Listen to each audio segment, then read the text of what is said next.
되리라 하고 아멘. 네, 우리 지난 한 주간 리딩 지어서 성경 읽기는 에스라, 느헤미야, 에스더서를 읽었습니다. 에스라서는 성전 재건 이야기고 느헤미야서는 성벽을 재건하는 이야기입니다. 성전을 지키기 위한 성벽도 필요한 것이죠. 외적인 재건이 다 돼 갑니다. 오늘도 보니까 백성도 각자 성읍에 거주하기 시작했다. 신도시가 완성됐고요. 거기 도로가 깔렸고 여러 가지 편리 시설들이 들어갔고 입주도 다 됐다는 말입니다. 그런데 오늘 말씀에 보면은 외적 모양이 갖춰진다고 진정한 회복이 일어나는 것이 아니다라는 말씀을 우리에게 주고 계십니다. 건물과 조직이 정비돼도 그 안에 있는 백성이 깨어 있지 않으면은 또다시 이스라엘은 멸망을 반복할 수밖에 없습니다. 여러분, 오늘 이 예배를 통해서도 우리의 외면뿐만 아니라 우리의 내면이 바로 세워지는 예배 시간 되시기를 바랍니다. 느헤미야서 8장부터 이제 시작되는 이 내용을 보면요, 내면이 세워지는 얘기입니다. 한 사람의 내면이 세워지니까 가정이 회복되고요, 가정이 회복되니까 그가 속한 공동체도 같이 회복되더라. 공동체 회복되면 나라는 당연히 세워지는 것이죠. 여러분, 이 사건이 왜 중요하냐 하면 예루살렘이 멸망한 것은 성벽이 약해서가 아닙니다. 바벨론 제국이 너무 강해서 그렇습니까? 그것도 아니라는 것입니다. 그들이 깨달은 것은 우리가 하나님 떠나서 그렇다, 하나님 말씀을 잃어버려서 그렇다. 그렇게 그들은 정체성을 다시 세우려고 노력하고 있습니다.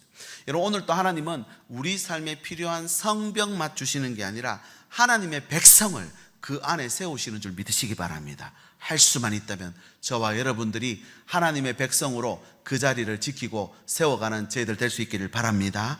하나님은 건물만 회복하지 않습니다. 우리 마음도 같이 회복시켜 주십니다. 제도만 정비하지 않습니다. 그 안에 있는 공동체도 조직하고 세우십니다. 한국 교회를 보면요, 초기 부흥 시기에 그렇게 됐습니다. 초기의 한국 교회의 모습은 집회 모임이 아니었습니다. 부흥 사경회였습니다. 사경회가 뭐냐면 성경 공부거든요. 1903년 원산에서 선교사님들이 모여서 성경을 연구하고 성경을 보면서 기도회를 시작합니다. 이걸 말씀 사경회라 합니다. 우리 부흥회로 다 알고 계시죠? 원래 한국교회 출발은 말씀 사경회였습니다. 성경 공부에 대한 열정과 전도가 한국교회의 근간이 됩니다. 한국 최초의 교회를 소래교회라고 하는데요, 소래교회도 한국어로 말씀을 번역을 도와주다가 생긴 교회라고 전해지고 있습니다. 당시 성도들은 말씀을 배우는 열정이 대단했는데 먼 길을 걸어왔습니다. 여러분, 어린 시절 기억하십니까? 부모님들이 쌀을 이고 지고 메고 그렇게 기도원 올라가서, 요즘은 2박 3일 3박 4일 와 오래 하네. 아닙니다. 그때는 일주일도 보름도 그렇게 있었던 저도 기억이 납니다. 어떠십니까? 그렇게 사경회에 참석했던 우리 선조들의 모습을 기억하십니까? 그 당시에 초기에 왔던 선교사, 캐나다 선교사 스콧 목사님이 본부에다가 선교부 상황을 이렇게 보고합니다. 한국에 처음 온 저로서는 모든 기독교 가정에서 손때 묻은 성경을 보고 있는 것이 무엇보다 충격적이었습니다. 성경은 조선교회의 설립과 성장에 가장 기여를 많이 한 단일 기구입니다. 이렇게 있습니다.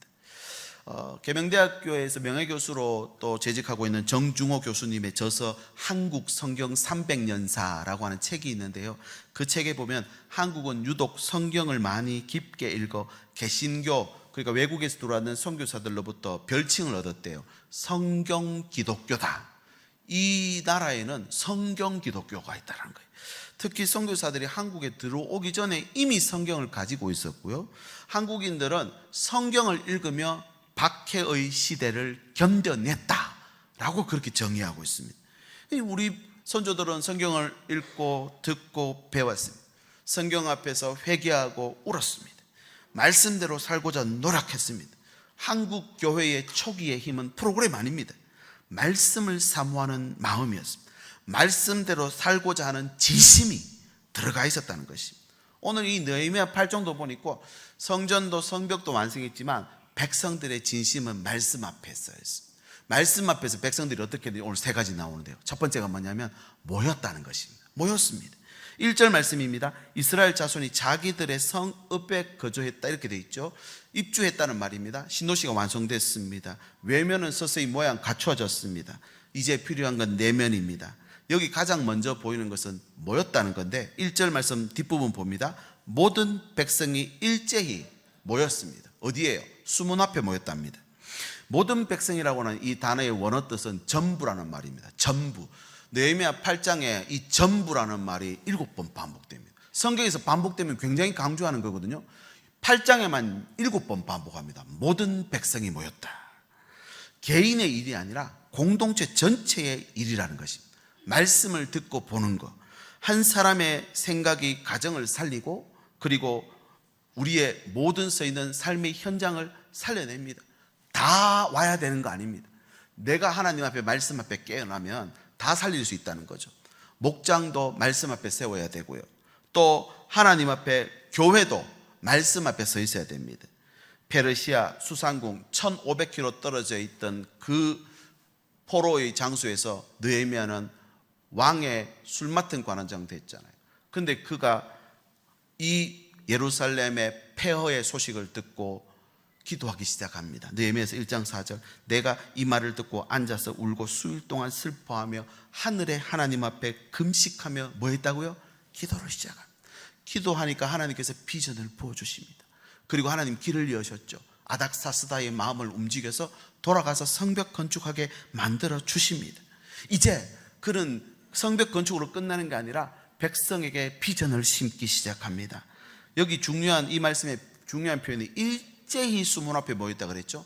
일제히라는 것은 한 사람처럼 움직였다. 오늘 우리가 900만이 넘는 우리나라의 6만 개 교회에 900만 넘는 성도들이 일제히 한 방향으로 움직입니다. 우리 안양 구동에서도 내려오시고 저기 안양 삼동에서도 내려오시고 또 뒤에 저기 안양 중앙시장 쪽에서도 올라오시고 제가 이렇게 교회 앞으로 쭉 보면요 여기저기서 모여듭니다. 일제히 말씀 앞으로 모여드는 모습입니다.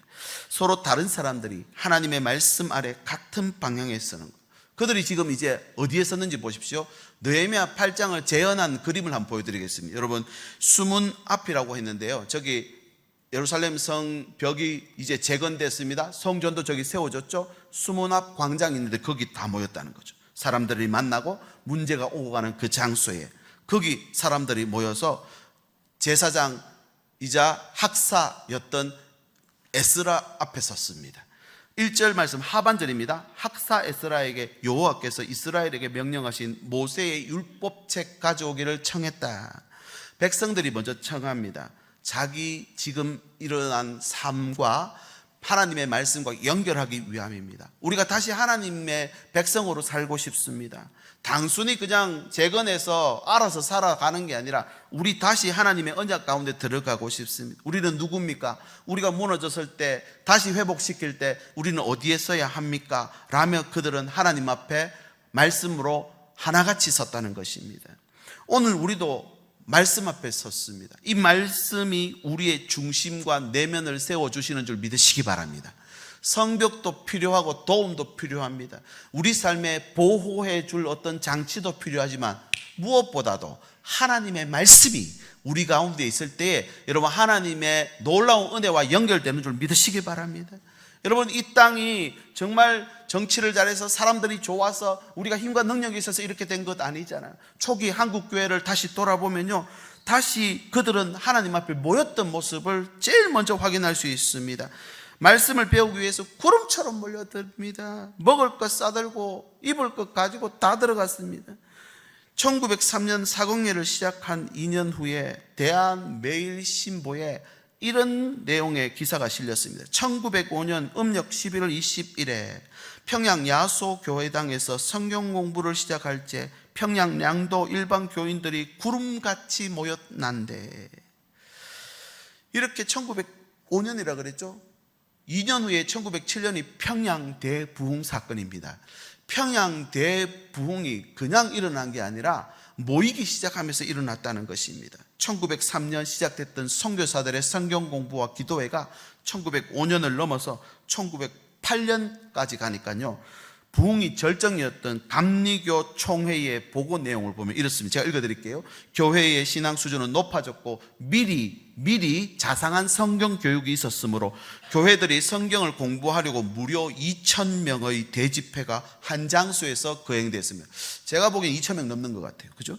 수천 명이 그 읽기를 배우고 기독교를 알아보려고 문의하여 술주정뱅이, 도박꾼, 살인강도, 독선적인 유교인, 구태의연한 불교도인, 여러 천명 잡신을 섬기는 사람들이 그리스도 안에서 새 사람이 되었으니, 이렇게 되어 있습니다.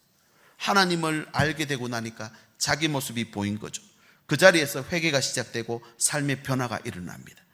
한국교회의 힘은 처음부터 건물에 있지 않았습니다. 지금은 화려하다, 너무 사치스럽다 하지만 처음 시작은 건물이 아니었습니다. 사람 모으는 언변기술 아니었습니다. 하나님의 말씀이었습니다. 하나님 말씀에 대한 갈급함에서 모이는 힘이 나오는 것입니다. 건물이 있다고 교회 세워지는 것 아니고, 조직이 있다고 공동체가 사는 거 아닙니다. 이벤트 한다고, 행사 많이 한다고 영혼이 돌아오는 건 아닙니다. 여러분, 하나님은 오늘도 말씀을 통해 움직이십니다.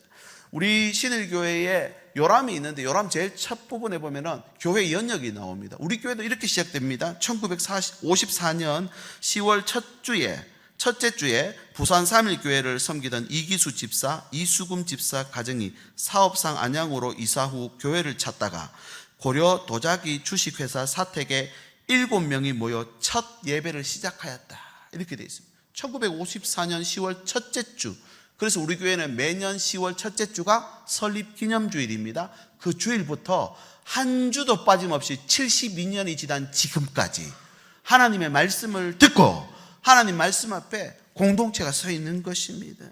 여러분, 이렇게 되면 어떤 일이 벌어질까요? 사도행전 2장 46절에 날마다 마음을 같이하여 성전에 모이기를 힘쓰고 하나님을 찬미하며 또 온 백성에게 칭송을 받으니 주께서 구원받는 사람을 날마다 어떻게 했답니까?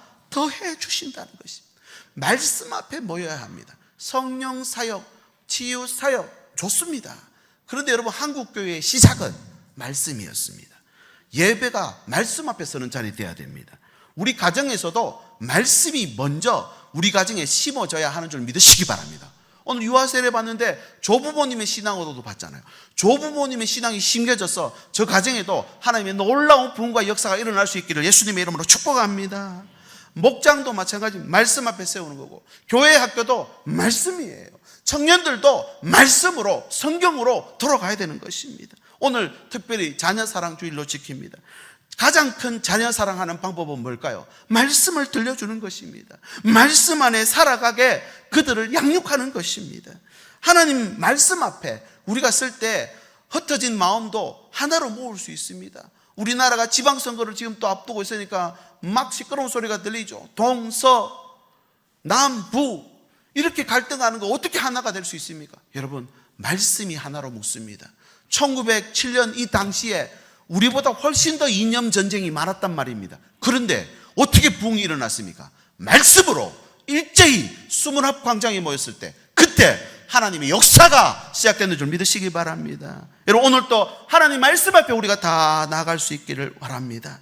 대한민국은 한국의 기적이 아니라 말씀의 기적이었습니다. 하나님 말씀이 우리를 이 땅을 이렇게 풍요한 땅, 하나님 복받는 땅으로 만들어 주셨는 줄 믿으시기 바랍니다. 그래서 모이는 것입니다. 두 번째는 깨달아야 합니다. 말씀 앞에서 그들이 깨닫습니다.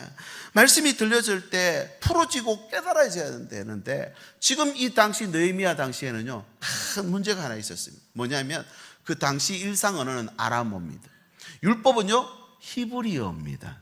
그러니까 아무리 율법책을 읽어도 아람어를 쓰고 있는 사람들은 알아들 수가 없죠. 이 문제를 7절 8절에 보니까 지도자들과 레위 사람들이 곳곳에 서서 해석을 해줍니다. 강단 위에는 에스라 왼편에 6명, 오른편에 7명 있었다고 4절에 말합니다. 13명이 강단 위에 있었고요. 그리고 백성 곳곳에서 13명의 레위인들이 거기서 이 말씀을 해석해 줍니다. 제가 볼 때는 이 말씀을 깊이 생각해 보니까 히브리어로 읽으니까 그 사이사이에 있는 지도자들과 레위인들이 동시 통역해 준 것 같아요. 아람어로.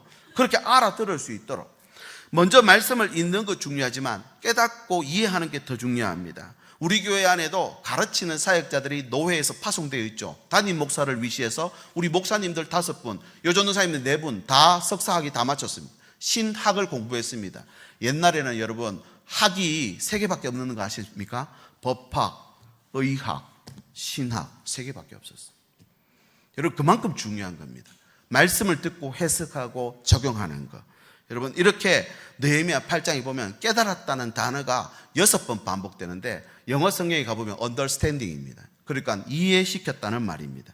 이렇게 이해하는 게 얼마나 중요하냐. 하나님 말씀 듣고 마는 것보다 이 말씀을 이해하고 깨달아야 말씀만큼 우리가 누릴 수 있습니다. 다시요, 말씀은 모든 부흥의 시작입니다. 인생은 깨달은 말씀만큼 사는 것이고 누린다는 것입니다. 여러분, 이 말씀을 얼마나 알고 계십니까? 이 말씀을 얼마나 누리고 계십니까?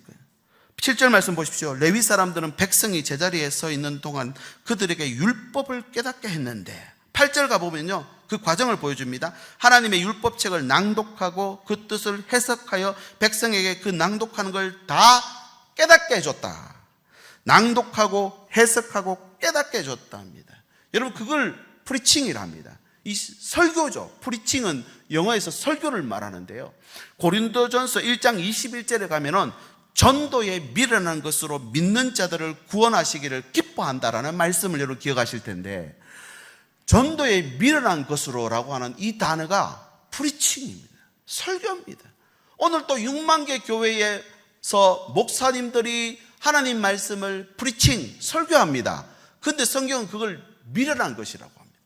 그런데 그 미련한 것으로 하나님이 구원하는 걸 기뻐하신대요. 아무리 목사가 설교를 하고 해석을 하고 그렇게 은혜를 끼쳐도 이게 하나님 보시기엔 미련한 일이에요. 그렇지 않습니까? 그러나 하나님은 그 일로 구원하는 것을 기뻐하신다는 말입니다. 여러분, 오늘도 하나님의 말씀 우리가 다 해석할 수 없습니다. 다 깨달을 수 없습니다. 그러나 그 말씀을 듣고 이해하고 깨닫는 순간 여러분, 하나님의 역사가 내 삶 속에 누릴 수 있고 해석되고 이루어지게 되는 줄 믿으시기 바랍니다. 낭독은 공적으로 성폭하다, 해석은 풀어지게 하다. 그래서 깨달는 것입니다. 그런데 여기서 중요한 여러분 반전이 나오죠. 2단이 있습니다. 2단. 다를 리 끝단. 끝이 다르다는 거예요. 성경을 풀고 해석하는 것은 원래 이 하나님의 말씀을 풀고 해석하는 게 좋은 의미입니다. 그런데 2단은 이걸 잘못 풀고 해석하죠. 여러분, 꼭 이 시간 통해 말씀드리고 싶습니다. 하나님의 말씀을 풀고 해석해야 합니다. 그러나 공동체 안에 사는 게 맞습니다. 거기 잘 모르는 데 가서 성경 공부하는 단체, 모임 꼭 물어보십시오. 이거 교회 가서 얘기해도 되느냐? 절대 하지 말아야 합니다. 가족들 절대 모르게 하라는 겁니다. 왜 그런지 아십니까? 끝이 다르거든요. 여러분, 성경은 함께 공적으로 풀어져야 됩니다. 해석돼야 됩니다. 그래야 공동체 전체가 받는 말씀이 되는 것이죠. 하나님이 지금 나에게 무슨 말씀을 하는지 발견하는 것, 분별하는 것입니다. 그때 그 사람에게 어떤 말을 주셨는데 오늘 내게는 어떤 의미고 적용인지를 발견하는 것. 한때 우리나라에 큐티가 굉장히 활성화되었었죠. 큐티, quiet time, 조용한 시간. 이 말은 무슨 말이냐면 하나님 말씀을 관찰하고 해석하고 적용하는 겁니다. 이 말씀을 듣고 풀어서 해석하는 걸 뜻하는 것이죠. 세상은 많이 알면 힘이 있다 생각합니다. 아닙니다. 성경에서는요, 공자왈, 맹자왈 하는 걸 힘이 있다 안 합니다. 하나님의 뜻을 아는 걸 힘이 있다 합니다. 하나님의 의도를 아는 걸 힘이 있다 합니다. 저와 여러분에게 주신 하나님의 뜻을 알고 계십니까? 오늘 이 말씀을 통해서 내게 뭐라고 말씀하시는지 깨달아져야 여러분 그게 내 삶에 힘이 되는 줄 믿으시기 바랍니다. 내 삶이 아무리 힘들고 어려워도요, 하나님이 하시는 말씀이 무슨 말인지 알아듣고 내게 주신 이 상황과 환경이 어떤 뜻인지를 발견하면 이겨내는 것이죠. 여러분, 성경이 말하는 지혜는 그런 것입니다. 이 뜻을 알아야 됩니다. 모르는데 어떻게 우리가 믿음을 가질 수 있겠습니까? 그래서 성경을 보는 것만으로 충분하지 않습니다. 깨달아지셔야 됩니다. 안 깨달아지시면 성경 교사들에게 물으셔야 됩니다. 괴롭히십시오. 이 말씀 무슨 말씀인지 모르겠다고 해석해 달라고. 그런데 송구영신 예배 때 키링에 말씀 달아가지고 그렇게 다 나눠드렸는데 몇 분 안 물어보셔요 저한테. 이거 목사님 무슨 말씀 무슨 뜻입니까? 다 알고 계시는 모양이에요. 정말 알고 계십니까? 여러분, 우리 교회 안에 있는 성경 교사들에게 물으십시오. 확인하십시오. 이해될 때까지 이 말씀을 깨달아지실 수 있기를 예수님의 이름으로 축복합니다. 이 말씀 앞에서는 사람들의 모습이 이렇습니다. 사도행전 17장 11절, 베레아에 있는 사람들은 간절한 마음으로 말씀을 받고 이것이 그러한가 하여 날마다 성경을 삼고함으로 그 중에 믿는 사람이 많아졌다. 여러분 적용해 볼까요? 여러분은 날마다 말씀을 간절한 마음으로 받고 계십니까? 아니면 들리는 말로 듣고 맙니까? 아니면 들어야 할 말씀으로 받으십니까? 또 있습니다. 누가복음 24장 45절, 이에 그들의 마음을 열어 성경을 깨닫게 한다는 것입니다. 마음이 열려서 그 모습을 보면 깨닫해진다. 어떤 분들은 정말 그분의 삶을 보면 하나님 살아계신 것 같아요. 가정에 힘든 일이 있고 삶에 어려운 일이 왔는데도 예배 자리 지키며 하나님 앞에 서 있는 그 모습은 정말 성경을 저절로 깨닫게 만드는 삶이 되는 거예요. 반대로 이 말 다르고 저기 말 다르고 여기 행동 다르고 저기 행동 다르면 헷갈리는 거예요. 여러분 어떠십니까? 예수 믿는 사람들 때문에 교회 안 오지 하나님 때문에 교회 안 온다는 사람 아무도 없어요. 왜 그렇습니까? 헷갈리게 하니까요. 여러분은 깨닫게 하십니까? 헷갈리게 하고 계십니까? 오늘 자녀 사랑 주일입니다. 오늘 세례받는 우리 아기들, 저 아기들도 헷갈리게 하지 말고 깨닫게 하는 저와 여러분의 삶이 되시길 축복합니다. 마지막 세 번째는 반응입니다. 온 백성이 모여서 이렇게 말씀에 귀를 기울이니까 놀라운 일이 한 가지 벌어지는데요. 8절입니다. 하나님의 율법책을 낭독하고 그 뜻을 해석하여 백성에게 낭독하는 것을 다 깨닫게 하니 백성이 율법의 말씀을 듣고 다 우는지라. 자기의 말씀 앞에 자기 삶이 비춰지니까 잘못이 드러나는 거예요. 그랬더니 감동이 먼저 옵니다. 그래서 울었습니다. 여러분 어떠십니까? 예배드리다가 눈물 자꾸 나온다 이런 분들 계세요. 내 영이 우는 것입니다. 내 영이 알아듣고 내 영이 먼저 깨닫는 것입니다. 그렇게 하나님께서 주시는 가장 큰 표적은 감동입니다. 내 영이 나를 깨우고 영이 살아나면 반응이 나타나는데요. 어떤 반응이냐? 히브리서 4장 12절에 이 말씀이 어떤 역할을 하는지 보여줍니다. 하나님의 말씀은 살아있고 활력이 있어 좌우의 날선 어떤 검보다도 예리하여 혼과 영과 및 관절과 골수를 찔러 쪼개기까지 하며 또 마음의 생각과 뜻을 판단하느니라. 개역 한글판에는 감찰하느니라 이렇게 되어 있습니다. 여러분 말씀에 감동하니까 가슴이 뜨거워지는 거예요. 그러고 나서 내 안에 있는 상처를 치유하기 시작하는 거예요. 고치기 시작하는 거예요. 여러분 우리의 병든 몸과 마음이 치유되고 회복되시기를 예수님의 이름으로 축복합니다. 뭐가요? 말씀이 그렇게 한다는 것입니다. 그렇게 백성들이 말씀 앞에 감동하고 있으니 이 느헤미야가 이렇게 말합니다. 9절 10절 오늘은 너희 하나님 여호와의 성일이니 슬퍼하지 말며 울지 말라 하고 여호와로 인하여 기뻐하는 것이 너희의 뭐라고요? 힘이다. 그렇지, 하나님 말씀이 우리에게 힘입니다. 아멘입니다. 그러고 고백했는데 돌아가다가 지도자들과 그 레위인들이 성경 교사들이 자기들끼리 따로 모아요. 이튿날 13절입니다. 그 이튿날 뭇백성의 족장들과 제사장들과 레위 사람들이 율법의 말씀을 밝히 알고자 하여 학사 에스라에게 모였는데 14절 율법에 기록된 바를 본즉 발견했다는 거예요. 뭔가를 발견했어. 뭘 발견했느냐? 우리가 개인의 잘못도 있지만 공동체의 잘못도 있는 거예요.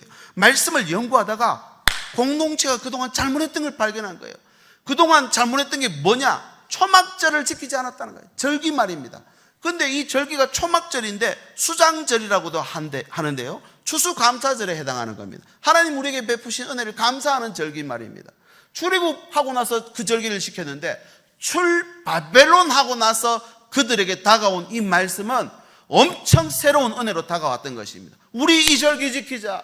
우리도 하나님 앞에 감사해야 되지 않느냐라고 했던 것이죠.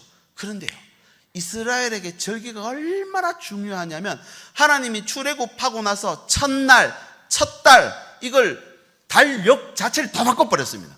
너희가 출애굽한 그 달이 첫 달이다. 이제부터 너희들은 1월 달이다 그게. 그리고 첫 날이다. 왜 그랬을까요? 하나님의 신호기가 그때부터 작동하는 거예요. 구약 성경에 이 신호기 모에드라고 하는 이 단어는 213번 반복됩니다. 모에드, 계절이라는 뜻인데요. 고정된 때, 미리 지정된 신호, 정한 절기라는 말입니다. 그러니까 하나님이 이 백성 안에다가 하나님의 신호가 올 거니까 이 신호를 보고 움직여야 된다고 신호기를 줬는데 이 여호수아 가나안 정착 이후에 이 백성들이 이 신호를 무시한 거예요. 신호기를 고장내버린 거예요. 그러니까 안양 땅에 오늘 만약에 새아그리마다 신호기가 다 고장났다 생각해 보십시오. 교통사고 얼마나 많이 일어나겠습니까? 백성들이 그래도 400년 500년 지켜내는 거는 기적 중의 기적이에요. 사고 안 내고 어떻게 돌아다녔다는 거예요. 결국은 아수르에게, 바벨론에게 다 멸망하고 났다가 돌아와서 보니까 신호기 이거 고장나서 그렇구나. 그래서 그들이 초막절 절기를 다시 세웁니다. 근데 이 절기가 얼마나 놀라운 일이냐면, 절기를 다시 세우니까 하나님이 거기에 다시 신호기가 고장났던 게 회복되는 것이죠. 고장난 신호기가 회복되니까 그들의 직분이 회복되더라는 것입니다. 직분 말입니다. 거룩한 백성, 제사장 나라라고 하는 이 직분을 그들에게 주셨는데, 이 절기를 지키지 않으니까 신호기가 꺼져버렸잖아요. 그런데 그들이 다시 출바벨론 이후에 와서 절기를 회복하고 나니까 하나님이 그 백성 안에 절기, 신호기를 회복시켜버리더라는 것입니다. 직분이 회복되는 것입니다. 오늘 저와 여러분에게 직분, 하나님이 주신 이 직분은 그런 의미입니다. 하나님의 말씀을 듣고 알고 깨달아 내 삶의 고장난 부분을 고칠 수 있는 수준이 되면은, 여러분, 우리의 삶은 하나님의 은혜의 통로, 축복의 통로가 되는 줄 믿으시기 바랍니다. 여러분, 오늘도 하나님이 주시는 이 말씀으로 우리의 삶의 안에 있는 모든 고장난 부분이 고쳐지고 회복되고 치유될 수 있기를 예수님의 이름으로 축복합니다. 이것이 직분의 회복의 의미입니다. 제사장 나라, 거룩한 백성으로 그들이 회복되더라는 것입니다. 우리나라 다시 초기 한국교회의 모습으로 한 번 더 말씀드리고자 합니다. 우리나라가 정치를 잘해서 이렇게 됐습니까? 국민성이 좋아서 그렇습니까? 아닙니다. 하나님이 오늘도 우리 선조들의 마음 안에 하나님을 향한 말씀에 대한 열정을 주셔서 그래요. 한국교회 초기 말씀을 깨닫고 나니까 회개운동이 막 벌어져요. 삶이 회복되고요, 집 나갔던 가족들이 돌아오기 시작합니다. 공동체가 곳곳에 세워집니다. 술과 도박, 우상을 버리는 사람들이 생겨나고 거리에 술집이 문을 닫고요. 여러분, 그리고 거리가 종화되기 시작했다라고 그 당시 언론 매체들은 그렇게 증명하고 있습니다. 여러분, 이것이 우리 삶에 주시는 은혜입니다. 우리 자녀들이 약속 안에 들어와 있다는 것, 우리는 거룩한 백성이 되고 제사장 나라라고 하는 사실, 아무리 힘들고 어려워도 그걸 극복하고 이겨내는 삶의 원동력이 되는 것이죠. 여러분, 하나님 오늘도 우리를 말씀으로 초청하십니다. 하늘로부터 거듭난 영원한 하나님 나라로 우리를 이끌어 가시죠. 이 세상을 말씀으로 창조하셨잖아요. 요한복음 1장 14절에 말씀이 육신이 되어 우리 가운데 오니 우리가 그 영광을 보니 독생자의 영광이요 은혜와 진리가 충만하다라 그랬잖아요. 예수 그리스도를 가리킵니다. 아무리 우리가 예배를 들어도 말씀 없으면 헛겁니다. 우리가 아무리 삶의 성벽을 세워도요, 말씀이 그 안에 없으면요, 나를 지킬 수가 없다는 것입니다. 아직도 땅의 것 고집하고 하늘의 것을 바라보지 않는다면 이스라엘 백성 40년 광야 생활이 헛고생이 되는 것이죠. 여러분, 이 광야 시간, 이 우리에게 주신 인생 1분 1초라도 우리에게 더해 주신다면 땅의 유한한 것을 하늘의 영원한 것으로 바꾸라고 우리에게 시간과 생명 주셨는 줄 믿으시기 바랍니다. 그 바꾸는 도구가 뭐냐? 말씀이라는 것입니다. 여러분, 땅의 것 자꾸 보고 있으면 이 말씀이 커졌다 작아졌다 그럽니다. 땅의 것 얻으면 커지는 것 같고요, 땅의 것 잃으면 말씀이 적어지는 것 같아요. 아니에요. 하늘에 있는 건 변하지 않습니다. 이 말씀은 하늘의 것을 보게 하는 것입니다. 아마 오늘 낮 기온, 아침 기온 달랐죠? 내일은 더 변할 겁니다. 결국은 변하지 않는 건 하늘의 것밖에 없다는 걸 우리가 깨닫게 될 것입니다. 여러분, 내 삶은 지금 영원을 향해 가고 계십니까? 아니면 끝을 향하고 계십니까? 이 땅에서의 죽음은 끝이 아닙니다. 성경은요, 이 땅에서의 죽음은 사망의 음침한 골짜기를 지나 영원한 아버지의 나라로 가는 터미널이래요. 터미널에서는 갈아타는 거예요. 종착역이 되지 마시길 바랍니다. 터미널이 되어서 갈아타는 거예요. 이런 일이 어디서 시작될 수 있는가? 말씀에서 시작됩니다. 말씀을 듣고 깨닫고 그 말씀에 반응하면 예수님이 그 하인들을 향해서 가나 혼인잔치에서 물을 떠와라 했더니 떠온 하인들은 알아요. 물이었는데 포도주로 바뀌었다는 거. 내 삶은 보잘것없고 하나님 앞에 부족하고 모자란 것 투성이었는데 말씀 읽고 말씀 깨닫고 말씀대로 살았더니 우리 민족이, 물 같은 민족이 포도주와 같은 극상품의 하나님 나라가 되었는 줄 믿으시기 바랍니다. 노예 근성이 아들의 영성으로 바뀌는 시간, 이것이 말씀 안에서 일어나더라는 것입니다. 여러분, 이제 말씀을 맺고자 합니다. 바벨론 포로에서 돌아온 이스라엘 백성들이 먼저 세운 건 나라가 아니었습니다. 성전 세우고 그 성전의 은혜를 지키기 위한 성벽 세웠죠. 근데 아까 사진 보셨죠? 똑같이 나라를 세울 것 같아요. 그죠? 그러나 그들은 다시 말씀 앞에 모여 깨달았습니다. 그리고 반응했습니다. 성전이 있어도 말씀이 없으면 헛거라는 거죠. 이후 이스라엘은 나라를 더 건국해도 무너지는 걸 알았기 때문에 1948년 5월 14일 독립선언하는 그날까지 2500년 동안 그들은 세계에 흩어져서 여러 가지 핍박과 어려움 겪었지만 가는 곳마다 회당 세우고 거기서 말씀을 읽고 말씀을 가르치고 말씀을 적용했습니다. 오늘 자녀사랑 주일이죠. 우리 자녀들 거기서 말씀을 읽게 했습니다. 이스라엘 유대의 백성들은 5살이 되면 말씀을 가르치기 시작합니다. 13세가 되면은 이 말씀에 책임지도록 하는데요, 이 계명에 책임지도록 하는 의식이 성년식이었습니다. 네가 배운 말씀에 네가 책임지는 거다. 그렇게 2500년을 견뎌냅니다. 놀랍지 않습니까? 우리나라도 마찬가지입니다. 하나님이 우리나라에 이 병들고 가난하고 전쟁의 폐허로 마지막 이제 숨이 근근히 붙어 있는 것 같은 나라에 부흥의 불길을 주셔서 살려낸 겁니다. 무엇으로 살려냈습니까? 하나님의 말씀으로 말입니다. 제가 오늘 설교단에 올라오면서 성경책을 하나 가지고 올라왔습니다. 되게 낡았죠. 저희 할아버지가 가지고 계시던 성경책입니다. 45년 전에 할아버지 돌아가시면서 던져놓고 갔는 걸 우리 아버지가 챙겨가지고 갖고 있다가 저한테 나중에 주시더라고요. 특별한 의미를 가지는 건 아닙니다. 그러나 제가 어린 시절 기억합니다. 할아버지가 늘 성경 보고 있었던 것, 그 성경 보고 새벽 기도마다 가서 기도했던 장면을 기억합니다. 우리 어머니 유치원 선생님이셨거든요. 구연동화 되게 잘하십니다. 그래서 제가 구연동화 잘합니다.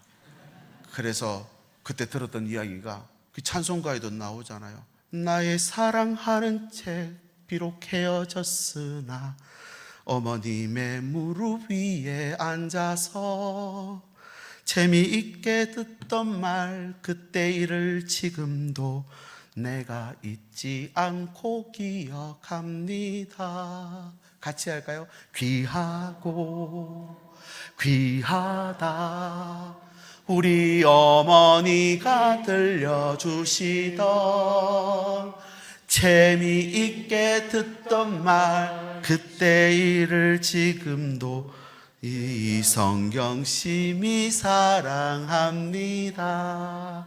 할렐루야. 여러분, 어머니가 해줬던 그 말이 이 성경 안에 있더라는 거예요.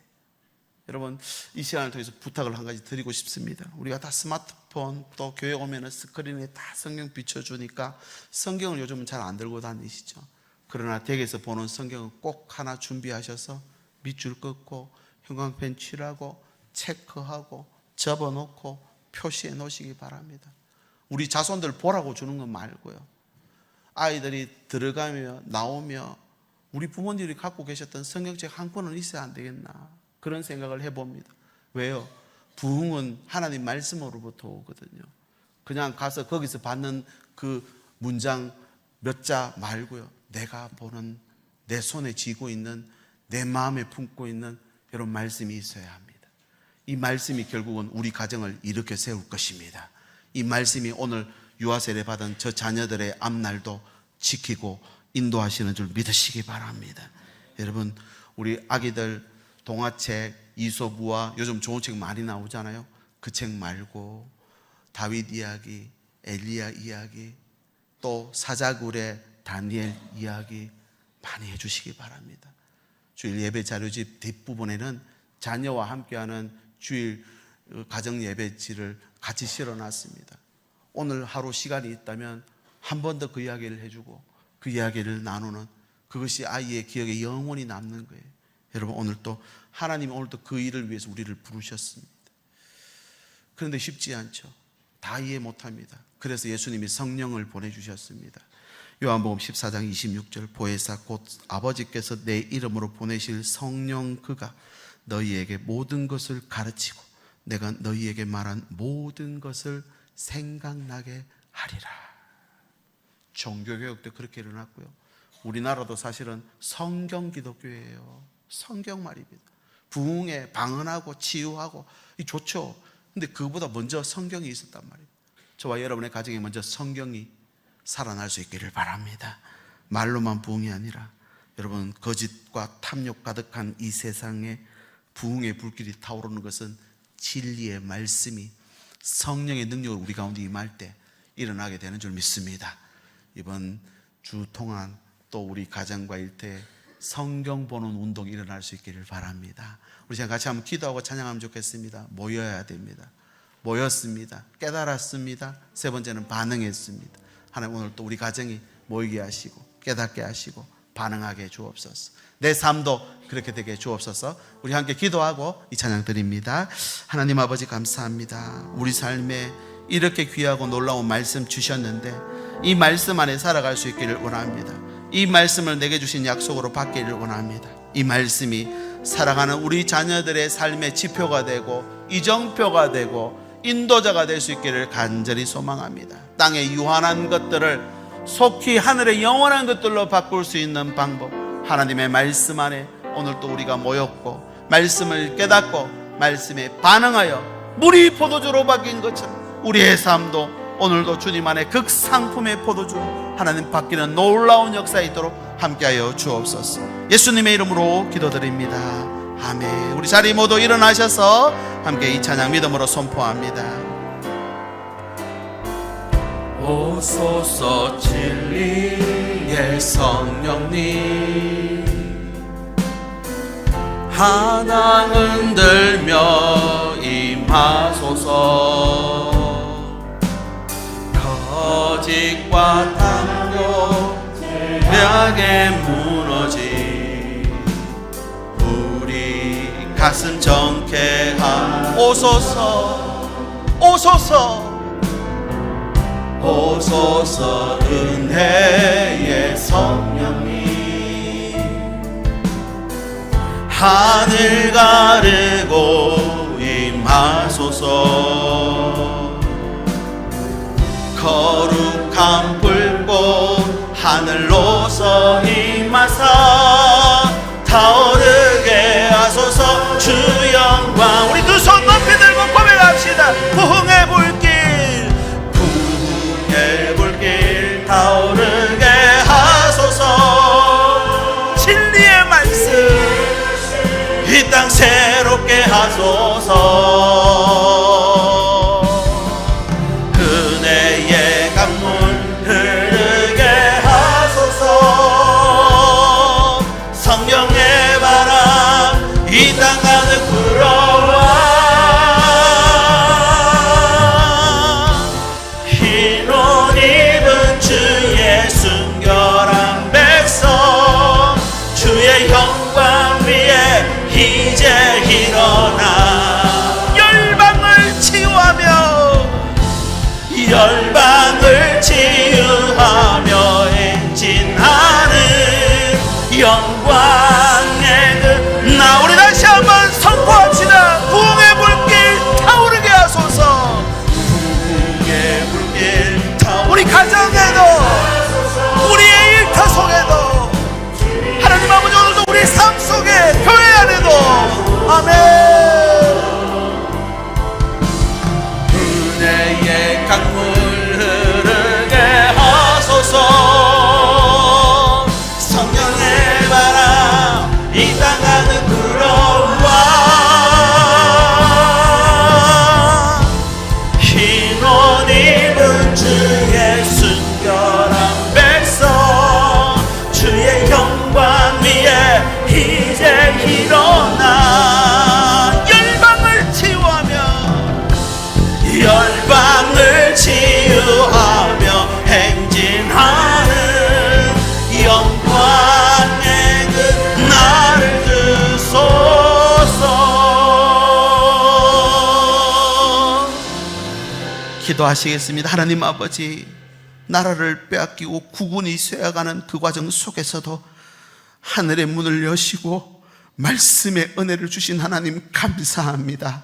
다 잃어버려도 이 말씀만 있으면 살아날 수 있다는 우리 선조들을 통해 증거를 보여주셨으니 하나님, 이 풍요의 땅에도 하나님의 말씀이 더해져서 열방을 치유하는 우리 다음 세대가 될 수 있도록 성령의 기름을 더하여 주시옵소서.